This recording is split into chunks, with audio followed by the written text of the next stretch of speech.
जब किसी व्यक्ति को किसी घटना में अन्याय का अनुभव होता है तो वो घटना उसके अंतर को झकझोर देती, समस्त जगत उसे अपना शत्रु प्रतीत होता है। अन्याय लगने वाली घटना जितनी बड़ी होती है, मनुष्य का हृदय भी उतना ही अधिक विरोध करता है। उस घटना के उत्तर में वो न्याय मांगता है, और ये योग्य भी है।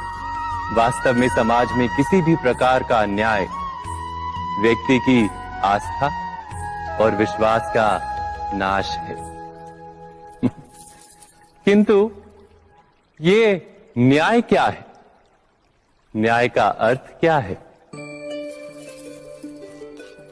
अन्याय करने वाले को अपने कार्य पर पश्चाताप हो और अन्याय भुगतने वाले के मन में फिर से विश्वास जगे समाज के प्रति। इतना ही अर्थ है ना न्याय का। किंतु जिसके हृदय में धर्म नहीं होता, वो न्याय को छोड़कर बैर और प्रतिशोध को अपनाता है। हिंसा के बदले प्रतिहिंसा की भावना लेकर चलता है। स्वयं भोगी हुई पीड़ा से कहीं अधिक पीड़ा देने का प्रयत्न करता है, और इस मार्ग पर चलते अन्याय को भुगतने वाला स्वयं अन्याय करने लगता है। शीघ्र ही वो अपराधी बन जाता है। अर्थात न्याय और प्रतिशोध के बीच बहुत कम अंतर होता है, और इसी अंतर का नाम है धर्म। क्या ये सत्य नहीं? स्वयं विचार कीजिए। व्यक्ति को जब उसके अपराध का दंड मिलता है, तब कभी कभी उस न्याय को देखकर मन कचोटता है। प्रश्न उठता है हृदय में कि जब वो अपराध हुआ था तब व्यक्ति भिन्न था। उसके पश्चात उसने इतने पश्चाताप किए, स्वयं में इतना परिवर्तन किया, फिर उसे दंड क्यों मिले? पर जहां आघात होता है वहां प्रत्याघात भी होता है। जैसा कर्म वैसा फल। यदि किसी को प्रेम दोगे तो सुख प्राप्त होगा, यदि किसी की हत्या करोगे तो मृत्यु दंड मिलेगा। जैसा कार्य वैसा ही न्याय। तो फिर प्रायश्चित और पश्चाताप का कोई मूल्य नहीं है? अवश्य है मूल्य। प्रायश्चित और पश्चाताप मनुष्य की आत्मा को बलवान करता है। आने वाले दंड को स्वीकार करने के लिए मनुष्य को तैयार करता है। अर्थात बिना प्रायश्चित के दंड स्वीकार करने का कोई मूल्य है? स्वयं विचार कीजिए। मनुष्य के हृदय में भय का साम्राज्य रहता है सदा। कभी संपत्ति के नाश का भय, कभी अपमान का भय, कभी अपनों से छूट जाने का भय। इसीलिए भय का होना सबको स्वाभाविक ही लगता है। क्या कभी विचार किया है, जो स्थिति अथवा वस्तु भय को जन्म देती है, क्या वहीं से वास्तव में दुख आता है? नहीं, ऐसा तो कोई नियम नहीं। और सबका अनुभव तो ये बताता है कि भय धारण करने से भविष्य के दुख का निवारण नहीं होता। भय केवल आने वाले दुख की कल्पना मात्र ही है। वास्तविकता से इसका कोई संबंध नहीं है। तो क्या ये जानते हुए भी कि भय कुछ और नहीं, केवल कल्पना मात्र ही है, इससे मुक्त होकर निर्भय बन पाना क्या बहुत कठिन है? अवश्य विचार कीजिएगा।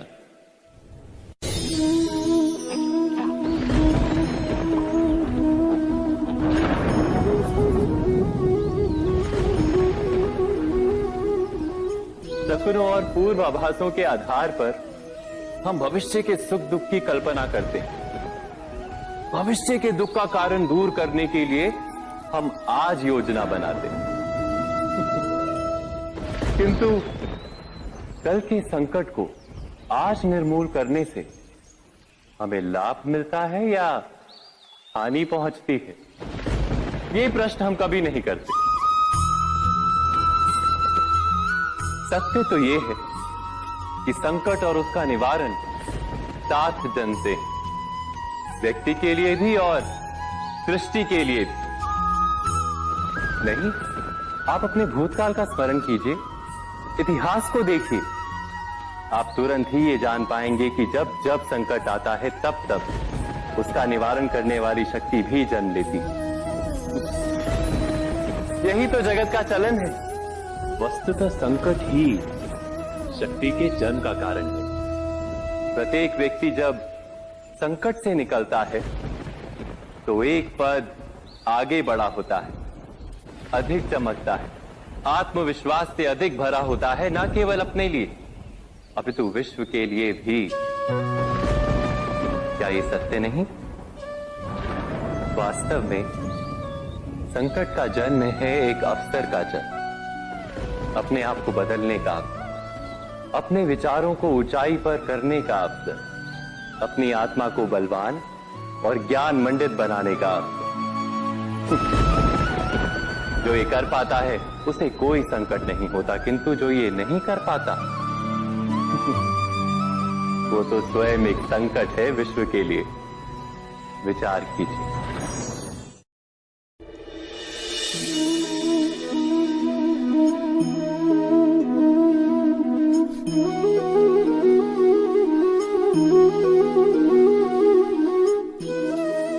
जीवन का हर क्षण निर्णय का क्षण होता है। प्रत्येक पद पर दूसरे पद के विषय में कोई निर्णय करना ही पड़ता है, और निर्णय अपना प्रभाव छोड़ जाता है। आज किए गए निर्णय भविष्य में सुख अथवा दुख निर्मित करते हैं, ना केवल अपने लिए, अपने परिवार के लिए भी, आने वाली पीढ़ियों के लिए भी। जब कोई दुविधा सामने आती है तो मन व्याकुल हो जाता है, अनिश्चय से भर जाता है। निर्णय का वो क्षण युद्ध बन जाता है और मन बन जाता है युद्ध भूमि। अधिकतर निर्णय हम दुविधा का उपाय करने के लिए नहीं, केवल मन को शांत करने के लिए लेते हैं। पर क्या कोई दौड़ते हुए भोजन कर सकता है? नहीं। तो क्या युद्ध से जूझता हुआ मन कोई योग्य निर्णय ले पाएगा?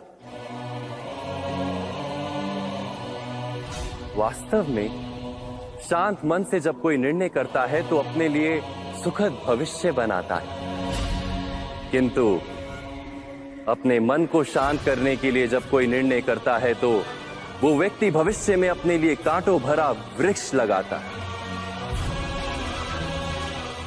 स्वयं विचार कीजिएगा।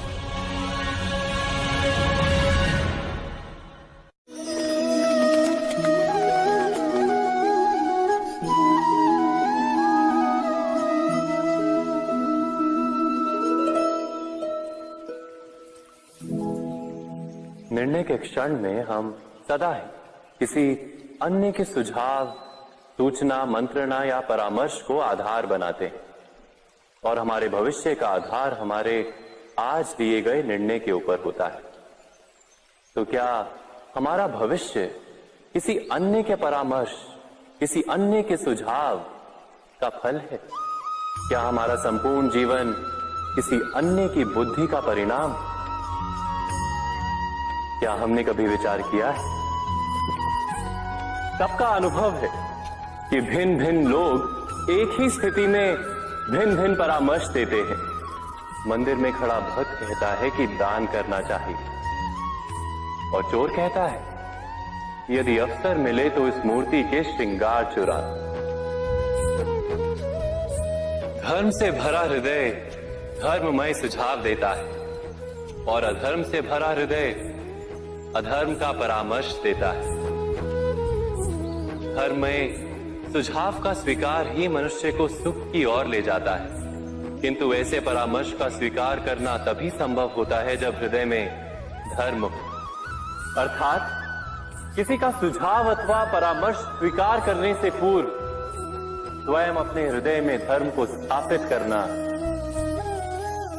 क्या आवश्यक नहीं? स्वयं विचार कीजिए।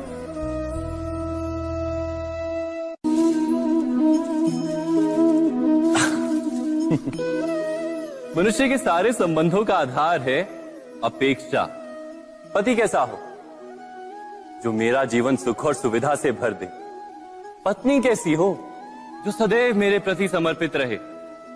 संतान कैसी हो? जो मेरी सेवा करे, मेरा आदेश माने।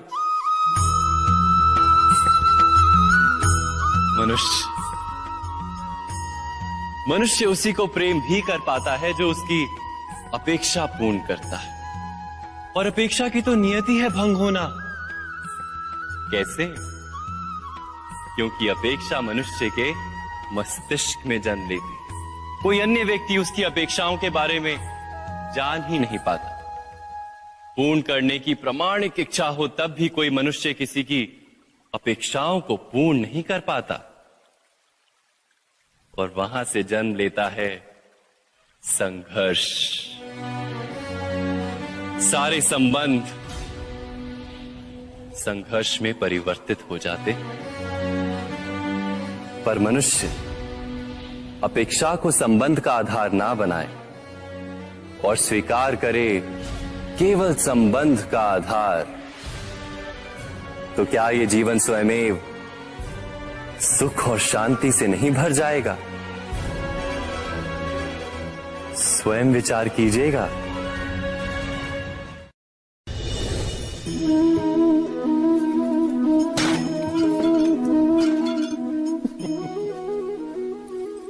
कभी कभी कोई घटना मनुष्य के जीवन की सारी योजनाओं को तोड़ देती और मनुष्य उस आघात को अपने जीवन का केंद्र मान लेता। पर क्या भविष्य मनुष्य की योजनाओं के आधार पर निर्मित होते हैं? नहीं। जिस प्रकार किसी ऊंचे पर्वत पर सर्वप्रथम चढ़ने वाला उस पर्वत की तलाई में बैठकर जो योजना बनाता है, क्या वही योजना उसे उस पर्वत की चोटी तक पहुंचाती है? नहीं। वास्तव में वो जैसे जैसे ऊपर चढ़ता है वैसे वैसे उसे नई नई चुनौतियां, नई नई विडंबनाएं, नए नए अवरोध मिलते हैं। प्रत्येक पद पर वो अपने अगले पद का निर्णय करता है। प्रत्येक पद पर उसे अपनी योजनाओं को बदलना पड़ता है। कहीं पुरानी योजना उसे खाई में ना ढकेल दे। वो पर्वत को अपने योग्य नहीं बना पाता, केवल स्वयं को पर्वत के योग्य बना सकता है। क्या जीवन के साथ भी ऐसा ही नहीं? जब मनुष्य जीवन में किसी एक चुनौती को, एक अवरोध को अपने जीवन का केंद्र मान लेता है, अपने जीवन की गति को ही रोक देता है, तो वो अपने जीवन में सफल नहीं बन पाता और ना ही सुख और शांति प्राप्त कर पाता।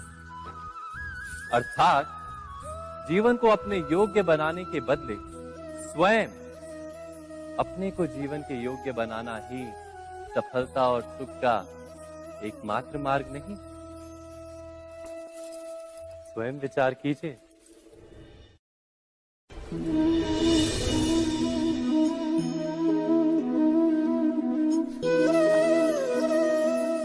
सत्ता की लालसा सबके हृदय को घेरे रहती है। प्रत्येक व्यक्ति अपना एक राष्ट्र निर्मित करने का प्रयत्न अवश्य करता है। फिर वो राष्ट्र कुरु राष्ट्र की भांति बहुत बड़ा हो या फिर अपने परिवार तक सीमित हो, वो सत्ता प्राप्त करने का प्रयास अवश्य करता है। किंतु सत्ता का वास्तविक रूप क्या है? क्या हमने कभी विचार किया है? एक मनुष्य जितने अधिक लोगों के जीवन को प्रभावित कर सके, जितने अधिक लोगों के जीवन की स्वतंत्रता पर अंकुश रख सके, उतनी ही अधिक सत्ता का अनुभव करता है वो। सत्ता का वास्तविक रूप ही है अन्य के जीवन पर स्वयं का प्रभाव। किंतु क्या वास्तविक प्रभाव प्रेम, दया, करुणा और धर्म से निर्मित नहीं होता? जब भी मनुष्य कठोरता और अधर्म से सत्ता प्राप्त करने का प्रयत्न करता है, तब वो दूसरों के हृदय में विरोध अथवा विद्रोह को जन्म देता है। और परिणाम कुछ इस प्रकार। हाँ, कुछ समय के लिए वो स्वयं को प्रभावी और शक्तिशाली अवश्य पाता है, किंतु वो वास्तविक सत्ता नहीं। यही कारण है कि भृगु और वशिष्ठ जैसे ऋषियों की आज भी पूजा की जाती है, रावण और हिरण्यकशिपु की नहीं। इस पर तो आप विचार अवश्य करें। सत्य कहा ना।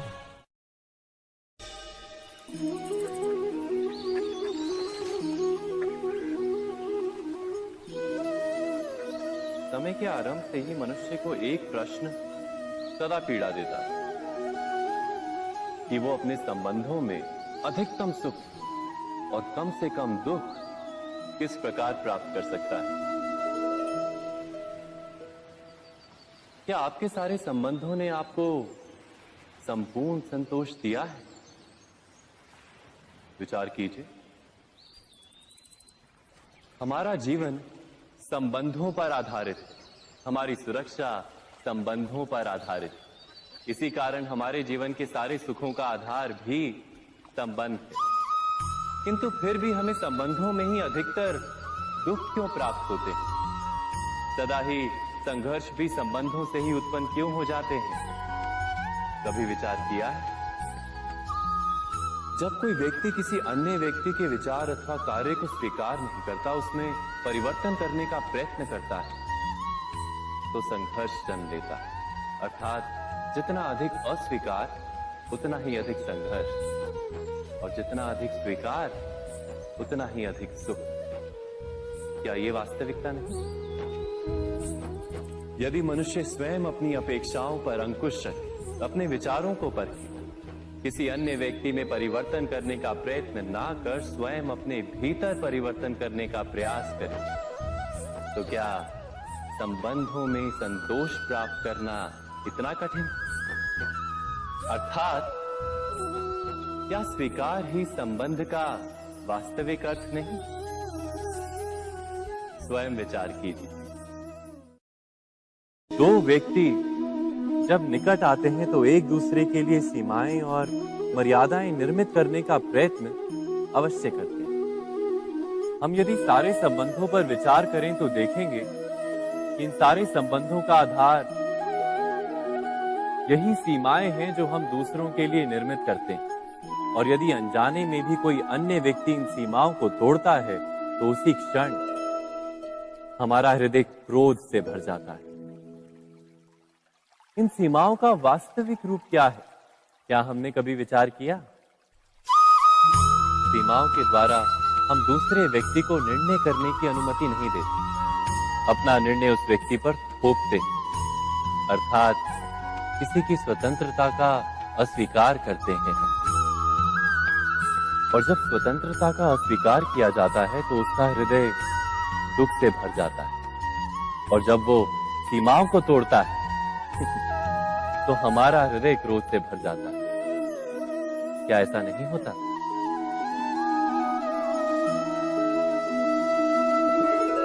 पर यदि एक दूसरे की स्वतंत्रता का सम्मान किया जाए तो किसी मर्यादाओं या सीमाओं की आवश्यकता ही नहीं होती। अर्थात जिस प्रकार स्वीकार किसी संबंध का देह है, क्या वैसे ही स्वतंत्रता किसी संबंध की आत्मा नहीं? स्वयं विचार कीजिए।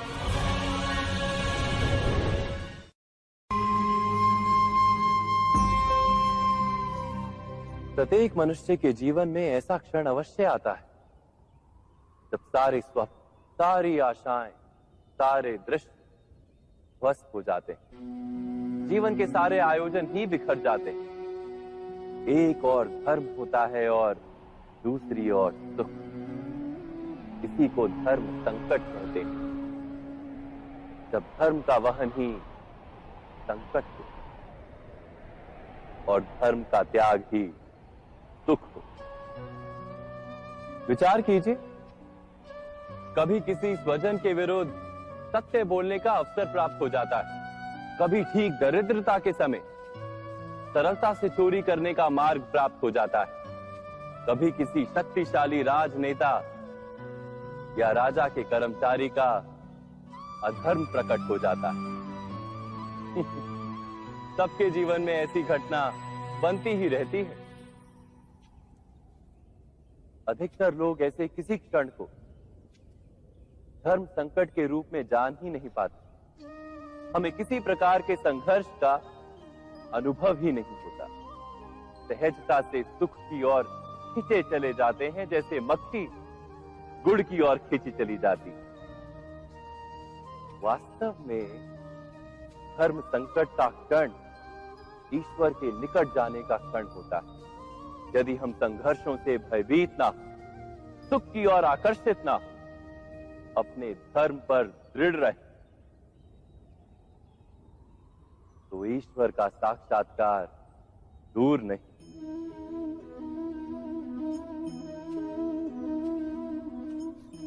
पवन से युद्ध करने वाला पत्ता यदि पेड़ से गिरता है तो भी आकाश की ओर उठता है।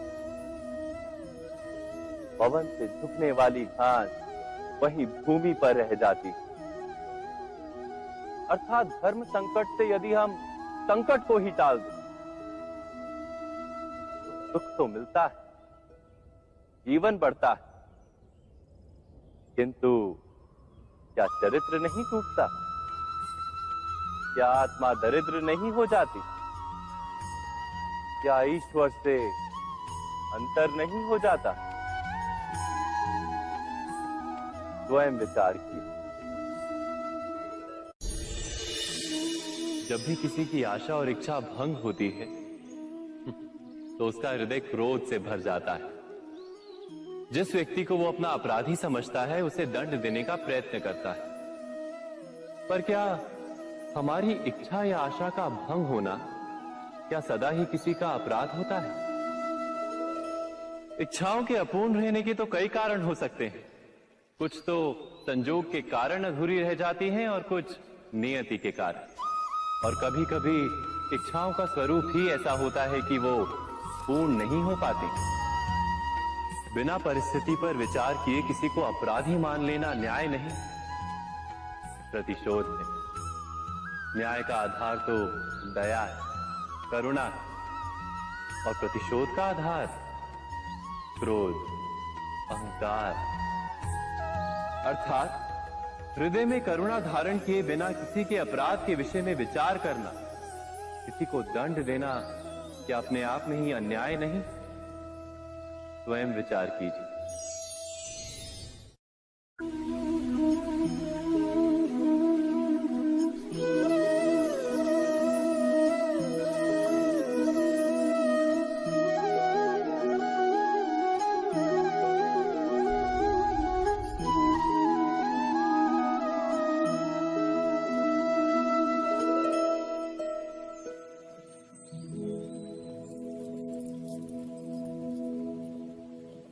भविष्य के आधार पर सब आज का निर्णय लेना चाहते हैं। भविष्य में सुख मिले, भविष्य सुरक्षित हो, ऐसे निर्णय आज लेने का प्रयत्न रहता है सबका। आप अपने जीवन को देखिए, क्या आपके अधिकतर निर्णय के पीछे भविष्य का विचार नहीं होता?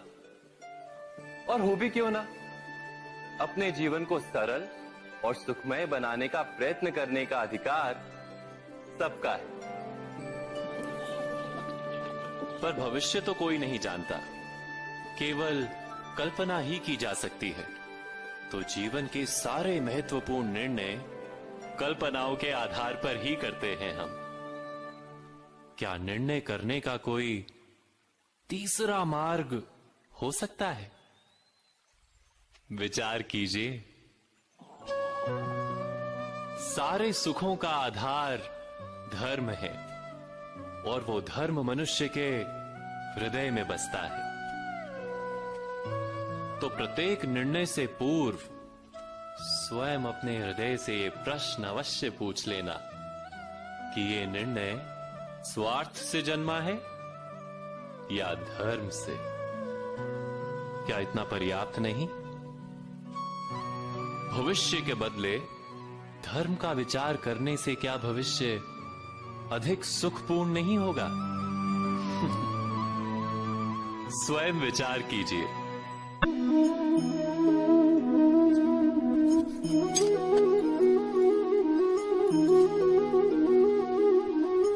भविष्य का दूसरा नाम है संघर्ष। हृदय में आज इच्छा होती है और यदि पूर्ण नहीं हो पाती तो हृदय भविष्य की योजना बनाता है। भविष्य में इच्छा पूर्ण होगी ऐसी कल्पना करता रहता है, किंतु जीवन ना तो भविष्य में है ना अतीत में। जीवन तो इस क्षण का नाम, अर्थात इस क्षण का अनुभव ही जीवन का अनुभव। पर हम ये जानते हुए भी इतना सा सत्य समझ नहीं पाते। या तो हम बीते हुए समय के स्मरणों को घेर कर बैठे रहते, या फिर आने वाले समय के लिए हम योजनाएं बनाते रहते हैं और जीवन जीवन बीत जाता है। एक सत्य यदि हम हृदय में उतार लें कि ना हम भविष्य देख सकते हैं, ना ही भविष्य निर्मित कर सकते हैं, हम तो केवल धैर्य और साहस के साथ भविष्य को आलिंगन दे सकते हैं, स्वागत कर सकते हैं भविष्य का। तो क्या जीवन का हर पल जीवन से नहीं भर जाएगा? स्वयं विचार कीजिए।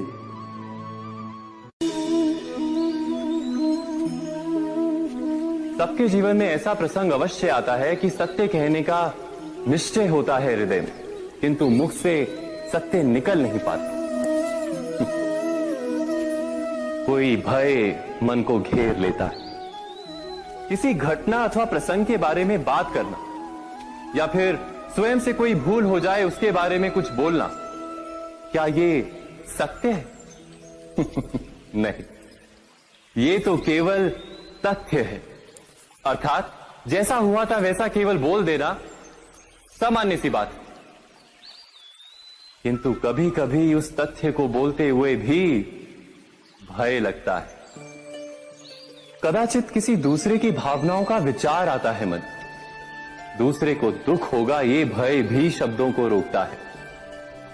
तो ये सत्य क्या है? क्या हमने कभी विचार किया है? जब भय रहते हुए भी कोई तथ्य बोलता है तो वो सत्य कहलाता है। वास्तव में सत्य कुछ और नहीं, केवल निर्भयता का दूसरा नाम है। और निर्भय होने का कोई समय नहीं होता, क्योंकि निर्भयता आत्मा का स्वभाव है। अर्थात क्या प्रत्येक क्षण सत्य बोलने का क्षण नहीं होता?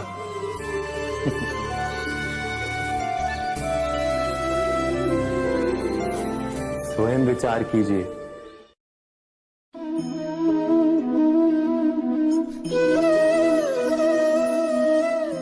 परंपरा में धर्म बसता है और परंपराएं ही धर्म को संभालने का कार्य करती हैं, ये सत्य है।